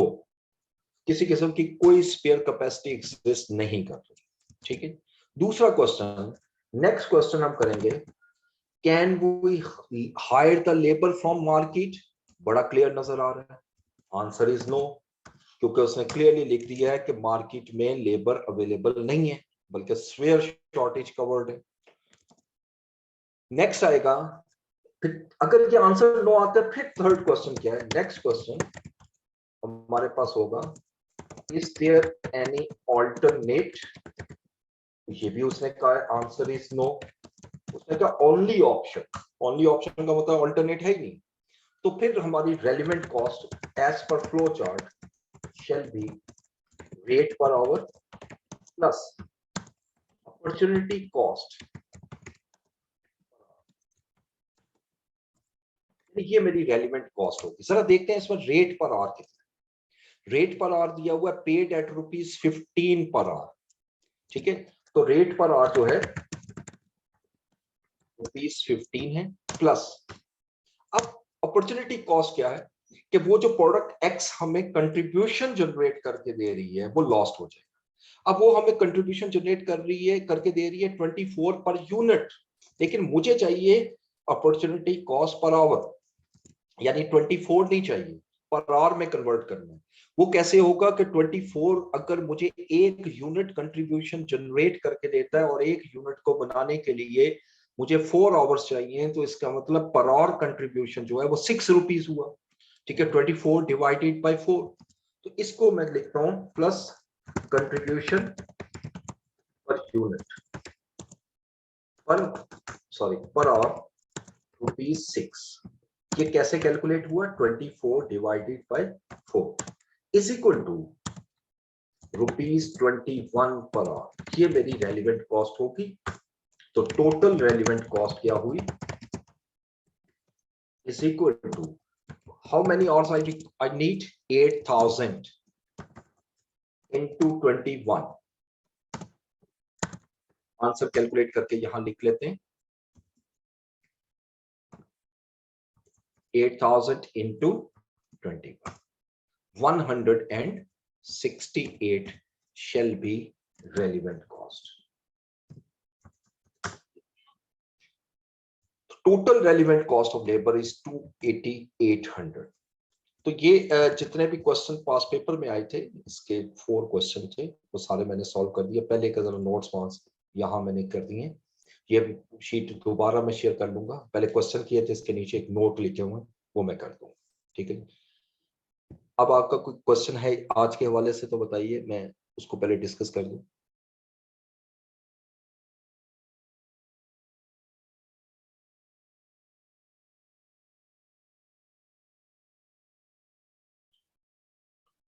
Working 3 of last question, देखिए वर्किंग 3 जो है दिस वन, लास्ट क्वेश्चन की दिस वन। देखिए हमारे पास जो लेबर है 8000 और चाहिए लेबर के, स्किल लेबर के, और वो लिख रहा है कि there is where shortage of employees with these skills and the only way that this labour can be provided for the new project would be for the company to move employees away from making product X. A unit of product X takes 4 hours to make and makes a contribution of 24 per unit. ये सारी चीजों को mind में रखते हैं। हमारा पहला question क्या था कि क्या हमारे पास स्पेयर कैपेसिटी मौजूद है, तो ये इस वर्डिंग से क्लियरली नजर आ रहा है कि हमारे पास किसी किस्म की कोई स्पेयर कैपेसिटी एग्जिस्ट नहीं कर रही। फ्लो चार्ट को मत में लाइए और उसके बाद अगर answer is if the answer is no, फिर हम तो नेक्स्ट क्वेश्चन क्या करेंगे, can the labour be hired from the market, क्या हम मार्केट से हायर कर सकते हैं। तो यहाँ पे भी क्लियर नजर आ रहा है कि हम मार्केट से लेबर को हायर नहीं कर सकते क्योंकि स्पेयर शॉर्टेज का वर्ड है। तो फिर उसके बाद हम अगला क्वेश्चन ये करते हैं कि क्या हमारे पास किसी किस्म का कोई ऑल्टरनेट एग्जिस्ट कर रहा है। अगेन देखें तो हमारे पास कोई ऑल्टरनेट एग्जिस्ट नहीं कर रहा। तो फिर रेलिवेंट कॉस्ट फ्लो चार्ट के मुताबिक दो होंगी, एक जिस रेट पे आप उसको पे कर रहे हो प्लस जो कंट्रीब्यूशन लॉस्ट होगा जिसको अपॉर्चुनिटी कॉस्ट कहते हैं पर आवर, वो मेरी रेलिवेंट कॉस्ट है, जो कि 6 रुपीज पर यूनिट नहीं है, पर आवर में कन्वर्ट किया मैंने 6 रुपीज 24 को, और 15 रुपीज रेट है, तो 168 मेरी रेलिवेंट कॉस्ट आ जाएगी। ठीक है,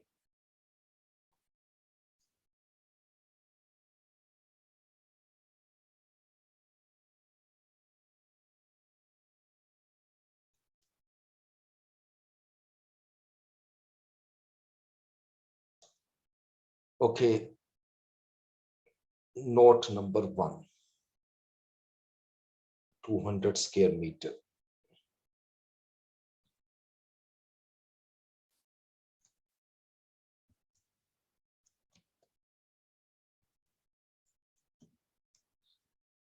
ठीक है, करंट स्टॉक लेवल जो है ना इस क्वेश्चन के अंदर 200 मीटर था और मुझे 400 स्क्वायर मीटर चाहिए।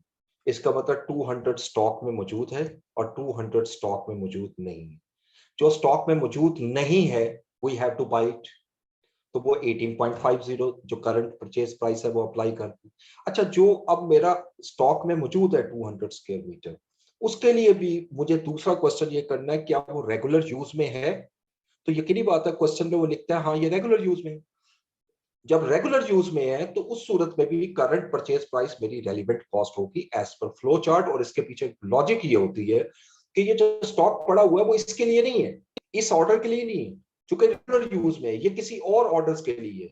जब तक मुझे ये ऑर्डर मिलेगा या तो वो स्टॉक खत्म हो चुका होगा, या अगर मौजूद भी होगा तो मैं इस स्टॉक को उसके लिए यूज नहीं करूंगा, मुझे उसके लिए अलग बाय करना पड़ेगा। इसलिए दोनों के लिए रेलिवेंट कॉस्ट जो है वो सेम आती है फ्लो चार्ट के मुताबिक। ठीक है जी,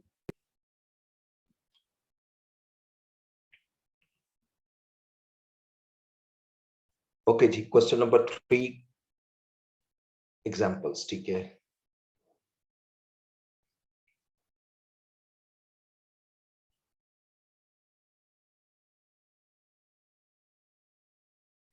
ओके।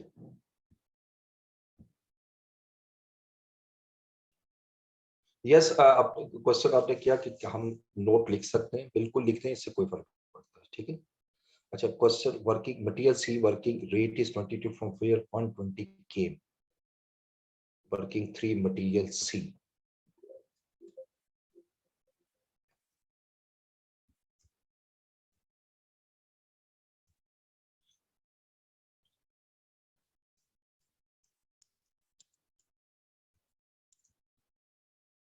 फिफ्टी यूनिट और 22, we have to buy in future at a price of 22 per unit। ठीक हो गया, will be relevant cost for 70 unit. ठीक है, 70 यूनिट के लिए रेलिवेंट कॉस्ट जो है वो 22 है। ठीक है, ये मैं ठीक कर लेता हूँ, सॉरी, ये 22 70 यूनिट्स के लिए मेरी रेलिवेंट कॉस्ट जो है वो 22 बन रही है। एक मिनट देख लेते हैं।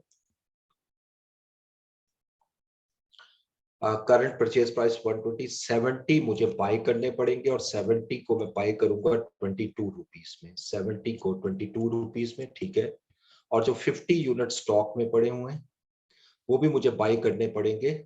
ठीक है, उसमें 22 में इसको 120 इंटू 22 करना था।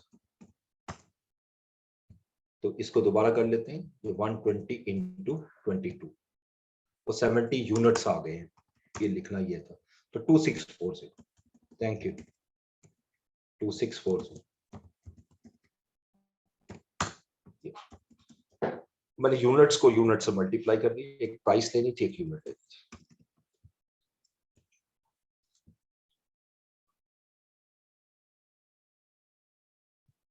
फिफ्टी के लिए, हाँ जी, 50 यूनिट्स के लिए भी प्राइस जो है वो 22 होगी, क्योंकि वो रेगुलर यूज में। और सेम यही चीज जो आप स्क्वायर मीटर का पूछ रहे हो ना, कि 200 रुपये मीटर्स के लिए, वो भी हमारा सेम वही होगा। मैं एक दफा जरा पिछली किसी लेक्चर को अगर ओपन करूं तो आपको वो चार्ट की तरफ लेके जाता हूं। आई थिंक सो, यहां हमने चार्ट डिस्कस किया था।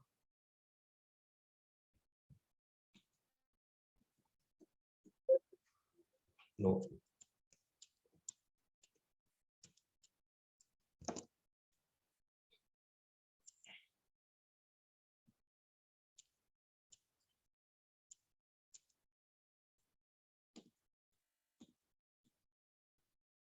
ये देखिए, this is a chart of labour.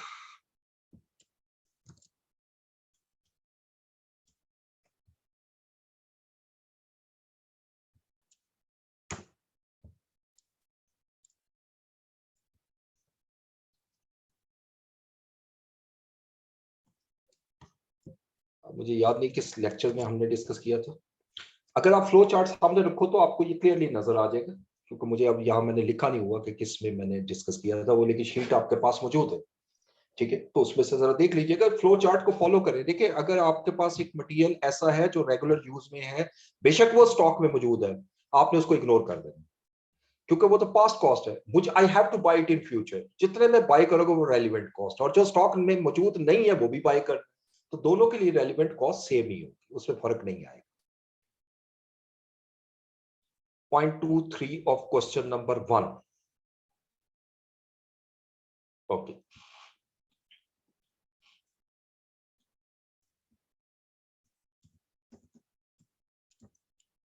Question number 1 में पॉइंट 2 और पॉइंट 3, वुड और स्किल्ड लेबर। चलिए वुड की तरफ आते हैं। देखें, वुड पे वो लिखता है, would is regularly use by the company and usually cost 8.20 पर स्क्वायर मीटर। अच्छा, ये रेगुलर यूज में है, यानी अगर मैं खरीदता हूं तो 8 रुपीज 20 पैसा में मैं बाय कर सकता हूं। However, the company's current supply earliest delivery time for wood is 3 weeks.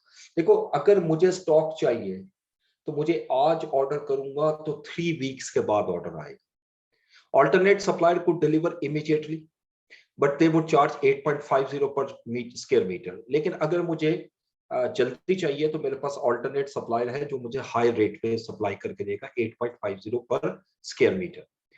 और वो कह रहा है जी कि एसन company already has 1000 meter square in inventory, 1000 square meter मेरा स्टॉक में मौजूद है, but 980 meter square of this is needed to complete the other existing order in next 2 weeks.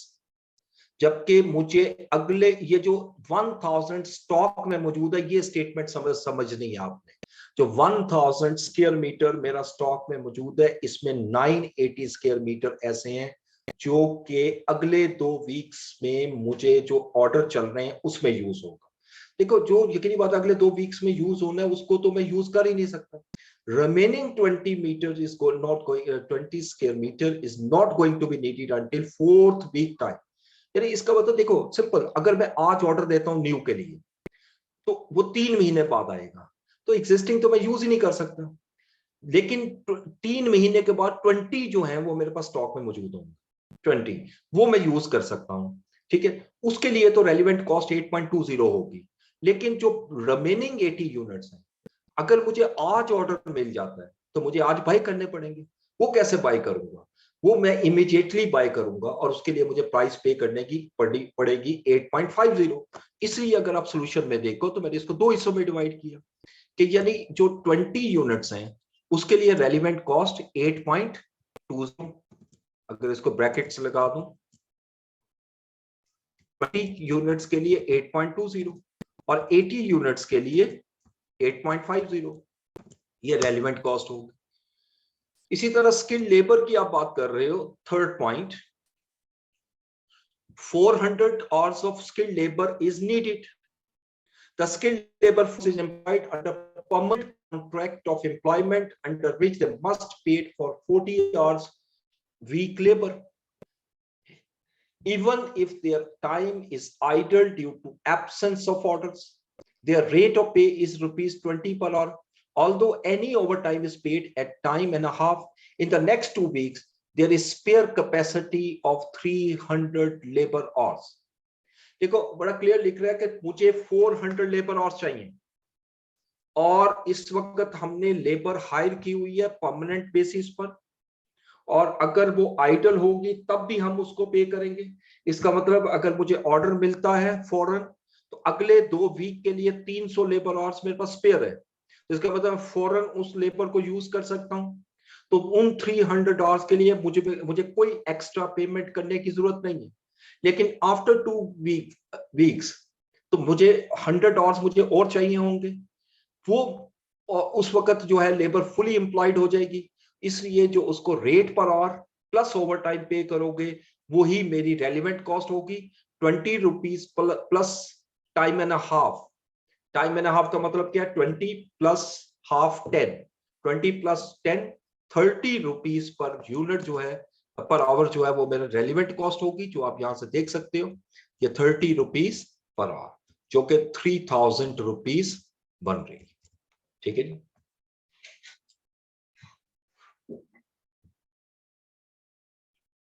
Absorption rate, इसी में ओवरहेड्स की तरफ आते हैं। तो ओवरहेड में देखते हैं वो इंफॉर्मेशन हमें क्या दे रहा है। देखिए वो कहता है जी 5 रुपीज एब्जॉर्प्शन रेट है, standard factory overhead absorption rate. अच्छा, एक असूल याद रखिएगा रेलिवेंट कॉस्ट में, इसको एक्सप्लेन करने से पहले मैं एक स्टेटमेंट बोल रहा हूं, बड़े केयरफुली सुनिए। अगर आपकी फिक्स्ड एब्जॉर्प्शन रेट है वो कभी भी रेलिवेंट नहीं होता, और अगर वेरिएबल एब्जॉर्प्शन रेट है वो हमेशा वेरिएबल होता है। अब इस क्वेश्चन में अगर आप देखो तो इसने 5 रुपीज जो रेट दिया हुआ है इसको 2 हिस्सों में डिवाइड किया। 2.50 जो है वो cost of factory supervisor salary है, जिसको आगे वो लिखता है कि ये फिक्स्ड है, एनुअल सैलरी के तौर पे पे कर रहे हैं, ये भी रेलिवेंट नहीं है, ये फिक्स्ड है। और 2.50 पर आवर जो है वो जनरल फैक्ट्री कॉस्ट है, और जनरल फैक्ट्री कॉस्ट हमेशा फिक्स कॉस्ट अज्यूम करते हैं। इसका मतलब ये 5 रुपीज रेट जो दिया हुआ है, बेशक उसने 2 हिस्सों में स्प्लिट किया हुआ है, दोनों मेरे रेलिवेंट कॉस्ट नहीं होगी। अलबत्ता अब रेलिवेंट कॉस्ट क्या होगी, जो वेरिएबल है, वो ये लिख रहा है कि अगर उसको ओवर टाइम लगाना पड़ेगा तो हम उसको 16 रुपीज पर आवर पे करेंगे। और वो लिख रहा है फर्दर क्वेश्चन में, he will need to work 20 hours overtime if the order is accepted. अगर ये ऑर्डर एक्सेप्ट हो जाता है तो हमें 20 रुपीज जो है वो पे करने पड़ेंगे, 20 आवर्स उससे ओवर टाइम लगवाना पड़ेगा। अगर मुझे 20 रुपीज लगवाना पड़ेगा तो 16 रुपीज पर आवर जो मैं पे करूंगा वो रेलिवेंट कॉस्ट होगी। और इसके लिए अगर वो करेक्टरिस्टिक फॉलो करो, it is a future cost, ये बिल्कुल ये फ्यूचर में पे करनी है। Number 2, cash based, yes it is a cash based. And number 3 and most important, incremental, यानी ऑर्डर मिलेगा तो इनकर होगी, नहीं मिलेगा तो इनकर नहीं होगी। सिर्फ इसमें वेरिएबल कॉस्ट यही वाली है और यही मेरी रेलिवेंट कॉस्ट होगी। सो के 16 इंटू 20 बन रहा है, को सोल्यूशन में हमने इसको किया था 16 इंटू 20, ये चेक कर ले, 16 into 20 which is equal to 320। ठीक है,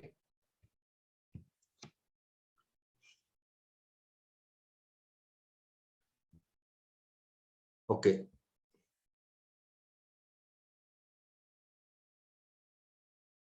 जी 50 के लिए भी 22 होगी, मैंने अभी बताया आपको इसके हवाले से।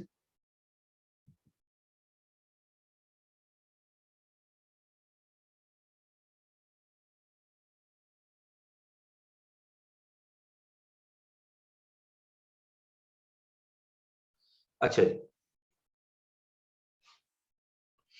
अब यहाँ पर क्वेश्चन ये है कि आपने ये 24/4 क्यों लिया, ठीक है। जरा मैं फ्लो चार्ट इसका तो खोल लेता हूँ, क्योंकि ये तो अभी हमने डिस्कस किया, मुझे नजर आया था यहाँ पर। यहाँ ये जरा इसी क्वेश्चन को यहां से मैं टच करता हूँ।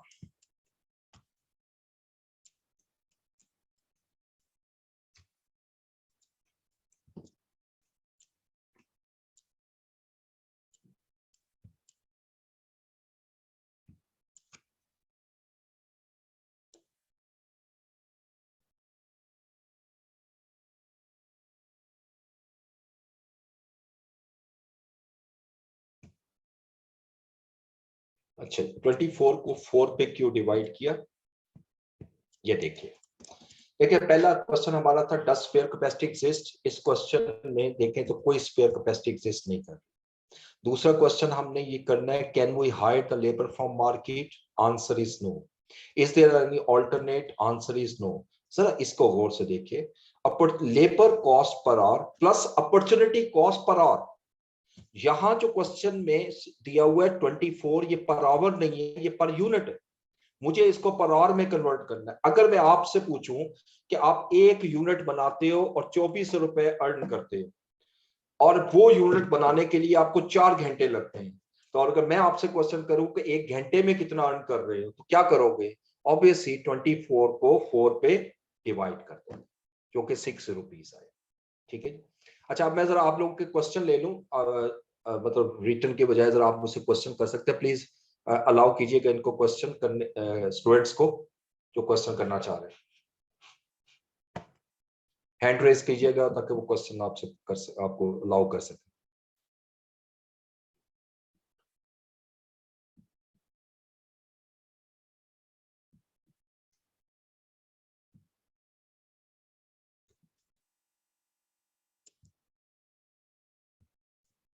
जी, any question?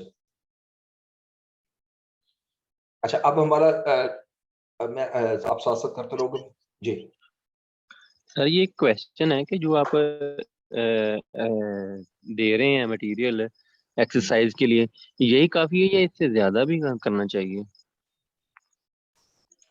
I think so कि जो मैं दे रहा हूँ ये मोर देन इनफ होगा इंशाल्लाह आप लोग, लेकिन इसको अच्छी तरह करें।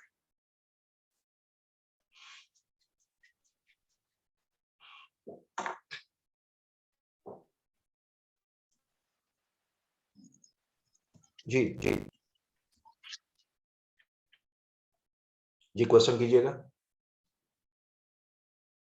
इसका माइक ऑन है, प्लीज क्वेश्चन करें।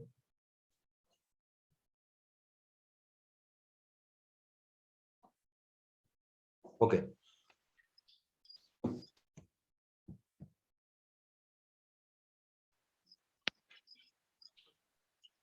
जी जी, बोलिए।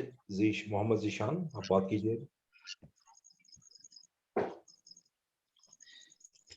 सर ये मैं यही पूछ रहा हूँ कि जो आपने दिए क्वेश्चंस एक्सरसाइज के लिए, ये काफी हैं? हम यही कर लें और पेपर के लिए काफी हैं? जी जी, देखिए एक असूल याद रखिएगा मैनेजमेंट अकाउंटिंग में, कि अगर तो ये क्वेश्चन जो मैं दे रहा हूँ ये काफी है क्वेश्चन, पहली चीज। लेकिन अगर इन क्वेश्चंस को करने के बावजूद कॉन्सेप्ट नहीं बनते तो मजीद प्रैक्टिस करने में कोई हर्ज नहीं। और प्रैक्टिस कर ले, कहीं से क्वेश्चन और उठा ले और प्रैक्टिस कर ले। जितनी प्रैक्टिस करेंगे ज्यादा बेहतर।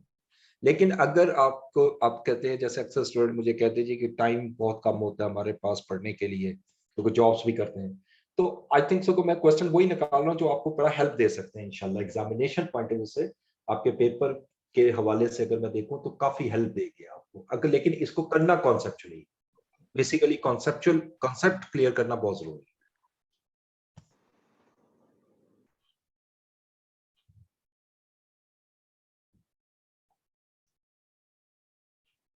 Thank you sir.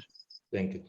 अभी किसी स्टूडेंट ने क्वेश्चन किया कितनी क्लासेस कोर्स रहता है? कोर्स तो काफी हो गए, बस थोड़े तो छोटे छोटे टॉपिक रह गए, एक बड़ा अस्सलाम टॉपिक है। वालेकुम सर।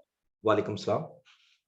सर मैं पूछना चाह रही थी कि ये जो अब थ्योरी का इतना ट्रेंड पेपर्स में आ रहा है कि मतलब सवाल अगर वो प्रैक्टिकली न्यूमेरिकली नहीं भी पूछता तो वो थियरी को इस तरह से सवाल पूछ लेता है कि उसमें वो पूरा न्यूमेरिकली कवर हो जाता है और कॉन्सेप्ट भी वहीं से स्टूडेंट का एग्जामिनर को पता चल जाता है। जी तो सर थियरी का भी थोड़ा सा वेटेज बना के तो हमें आप मतलब नोट्स दे देते, क्योंकि पढ़ना तो वो खुद ही है, थोड़ा सा जी जी सिलेक्टिव हो जाता आपकी तरफ से। ओके ठीक है, मैं इंशाल्लाह कोशिश करता हूँ आपको जितना हो सकता है पॉसिबल कर देता हूँ।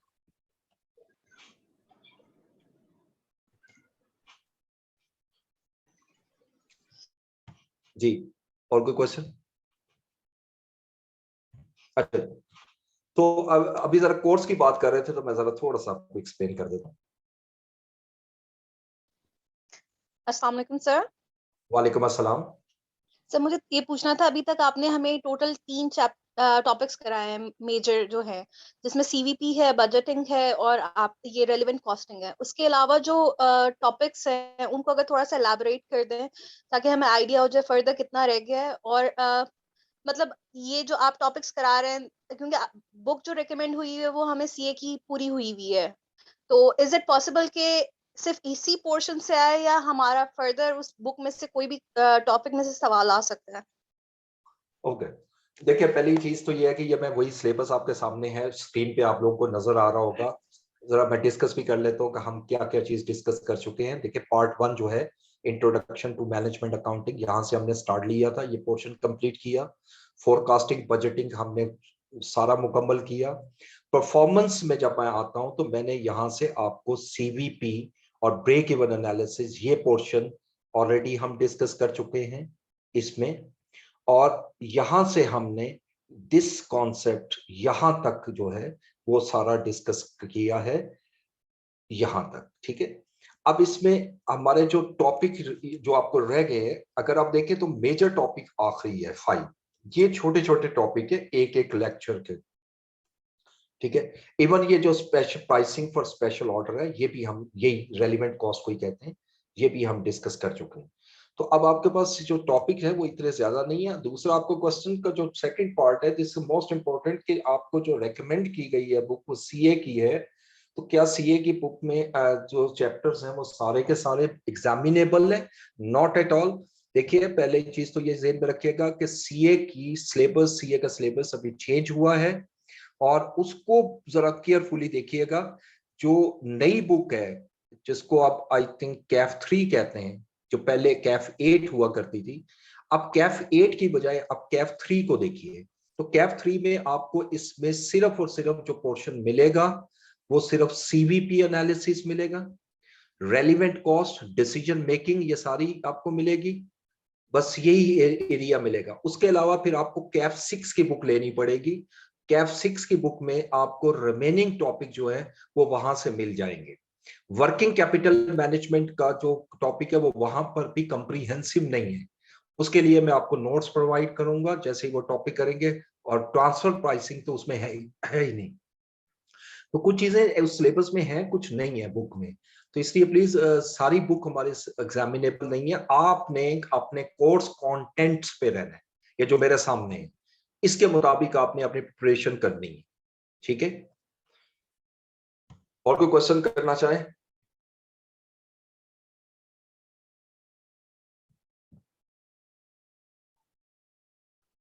सीवीपी के पास पेपर सोल्यूशन, ठीक है जी, ये मेरा ख्याल है मैंने कर दिए थे, शेयर नहीं किए।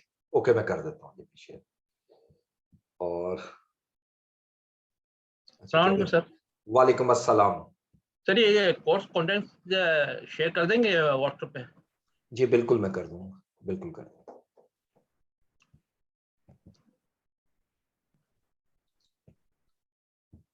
ये भी कर दूंगा आपको। जो बुक नई आई है ना कैफ 3 और 6 की, वो भी मैं डाउनलोड करके ना आपको भेज देता हूँ, वो भी आप देखें। कैफ 3 और कैफ 6 दोनों में मिलाकर ये कवर होगा। लेकिन आपने जरा प्लीज जरा ज़हन में रखिएगा जो टॉपिक आपके सिलेबस में है उसके मुताबिक देख लें, ठीक है।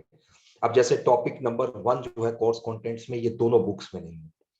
इसके अलावा अब जो टॉपिक 2 है ये बिल्कुल है, लेकिन वहां पर बहुत ज्यादा है, आपने सिर्फ इस पे स्टिक रहना है। जब 3 है वर्किंग कैपिटल मैनेजमेंट, सिलेबस में है कैप 6 में, लेकिन बहुत कम है, ठीक है। इसके अलावा ट्रांसफर प्राइसिंग और डिविजनल परफॉर्मेंस, परफॉर्मेंस एनालिसिस और नॉट प्रॉफिट, ये जो 3 टॉपिक हैं ये दोनों बुक्स में नहीं है, और बाकी सारा आपको मिल जाएगा, ठीक है ना, बाकी सारा तकरीबन मिल जाएगा। तो इसलिए थोड़ा सा केयरफुली मैं जैसे जैसे आपको बताता जा रहा हूँ टॉपिक में, और जहां मुझे जरूरत पड़ेगी मैं आप लोगों को नोट्स प्रोवाइड भी कर रहा हूँ और भी कर दूंगा, आप उसमें परेशान ना हो, सिर्फ ये क्वेश्चन ज्यादा करें।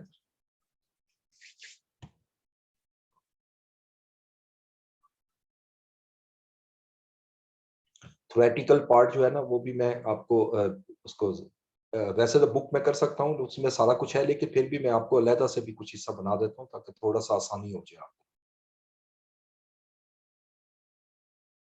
डिफरेंशियल कॉस्ट वाला सर नहीं किया है। डिफरेंशियल कॉस्ट कहते किसको हैं? ये जो हम कर रहे हैं ये डिफरेंशियल कॉस्ट ही तो है। डिफरेंशियल कॉस्ट होता है जिसमें चेंज होती है, ये डिसीजन मेकिंग में भी यूज होती है और रेलिवेंट कॉस्ट में भी हम कर रहे हैं। ये कोई सेपरेट टॉपिक नहीं है डिफरेंशियल कॉस्ट, डेफिनेशन की हद तक अलग है। MCQs are not a part of your syllabus. MCQs किसी भी पास पेपर में नहीं आए, तो MCQs करने की जरूरत नहीं है।